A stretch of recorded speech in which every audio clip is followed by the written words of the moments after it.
कैसे हो मेरे होटल वाले दोस्तों। मैं हूं आपका वो शेफ़ धीरज। आज हम लेने वाले हैं दो टर्म्स जो कि आप में से अधिकतर शेफ्स, कॉमीज या कुक समझते हैं कि सिर्फ एक टर्म है। वो है हमारी बुकेगार्नी और मीर पुआ। हम लोग आज बात करने वाले हैं इन दोनों टर्म्स की जो कि हमारी कॉन्टिनेंटल कुजीन से रिलेट करती हैं। और इस वीडियो को देखने के बाद आज समझ जाएंगे आप लोग कि बुकेगार्नी और मीर पुआ दोनों ही अलग टर्म है और इनके बीच जो बेसिक डिफरेंस है वो भी आपको अच्छे से समझ आ जाएगा।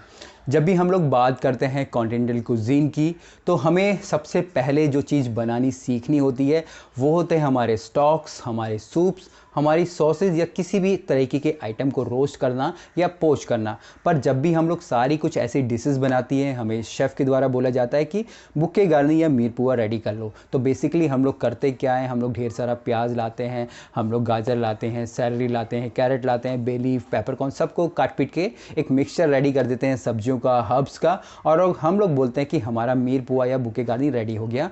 पर एक्चुअल में जो कि गलत है। हो सकता है कि आपके सीनियर्स को ही ना पता हो कि बुकेगार्नी और मीर पुआ में क्या फ़र्क है। तो आज ये सारे बेसिक जो क्वेश्चंस है वो इसमें क्लियर हो जाएंगे। तो प्लीज़ चैनल को लाइक ज़रूर कर देना और हो सके तो इस वीडियो को शेयर ज़रूर कर देना। क्या पता आपका एक छोटा सा शेयर किसी की ज़िंदगी बदल दे। हो सकता है मेरी ही ज़िंदगी बदल दे, वीडियो वायरल हो जाए। तो चलिए आगे बढ़ते हैं। मीर पुआ और बुकेगार्नी दोनों ही हमारे फ्रेंच के वर्ड हैं। सबसे पहले हम लोग लेंगे मीर पुआ। मीर पुआ हमारी बेसिक सिर्फ वेजिटेबल्स होती हैं और ये होती हैं वो हार्ड वेजिटेबल्स जैसे कि हमारी अनियन, कैरेट, सेलरी, लीक्स का हम लोग यहाँ वाइट वाला पार्ट बोल रहे हैं, ग्रीन वाला नहीं। या फिर हमारे टर्निप या फिर सेलरी रूट हमारी बंद गोभी की तरह एक हार्ड सब्ज़ी होती है जिसके कि अंदर फ्लेवर हमारा सेम सेलरी का होता है। इसको हम लोग सेलरी रूट बोलते हैं।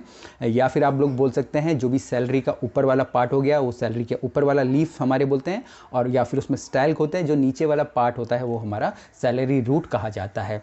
अब यही सारी चीज़ें हमारी मीर पुआ के में इस्तेमाल होती हैं। पर जब भी आप लोग अगर आप कोई भी ऐसा स्टॉक बना रहे हैं जो कि वाइट है, जैसे कि वाइट चिकन स्टॉक, तो आपको वहाँ पे कैरेट का प्रयोग नहीं करना है, वहाँ पे आप टर्निप का यूज़ कर सकते हैं। तो ये हो गया हमारा मीर पुआ। जब भी आपको शेफ़ बोलेंगे आपको मीर पुआ रेडी करना है तो आपको सिर्फ यही वेजिटेबल काटनी है, इसके अलावा आपको कुछ और नहीं काटना है। इससे होगा क्या, तो आपको भी समझ आ जाएगा। अगर आपके शेफ़ को मालूम होगा तो वो आपको और ज़्यादा समझदार समझने लगेगा, या फिर आप उसको समझा दोगे कि मीर पुआ का सिर्फ यही मतलब होता है और मैं यही काटूंगा। पर किसी से लड़ाई नहीं करनी है। जी हाँ। इसके बाद बात करते हैं हम लोग बुकेगार्नी। बुकेगार्नी एक हमारा फ्रेंच का ही वर्ड है। बुके का मतलब आप कह सकते हैं कि ये एक गुलदस्ता आप बोल सकते हैं। और इसके अंदर आएगा क्या, इसके अंदर आएगा हमारा बे लीफ, हमारे पेपरकॉर्न्स, क्लोव्स, किसी भी प्रकार की हर्ब्स, पार्सले की डंडियाँ, और फिर हमारी जो हमने लीक्स का जो ऊपर का जो ग्रीन पार्ट हो जाता है वो। तो इन सब का हम लोग एक मिक्सचर बना लेते हैं, बेसिकली साबुत रखते हैं। अगर कुछ बड़ा है तो उसे हम लोग हल्के से काट लेते हैं रफली, और इनको हम लोग बांधते हैं हमारे मसलिन क्लॉथ में बांध सकते हैं, जिसको हम लोग हिंदी में मखमल का कपड़ा भी बोलते हैं।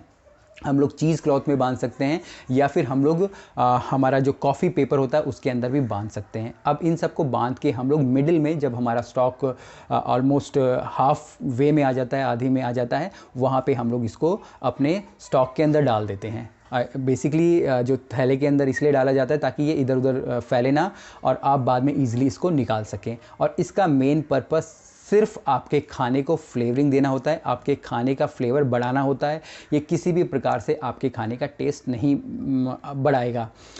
फ्लेवरिंग का मतलब है जो कि आप अपनी नाक से सूंघ सके। अगर आप अपने खाने में बे लीफ डालते हैं तो आप देखिए उसका फ्लेवर कैसा आता है।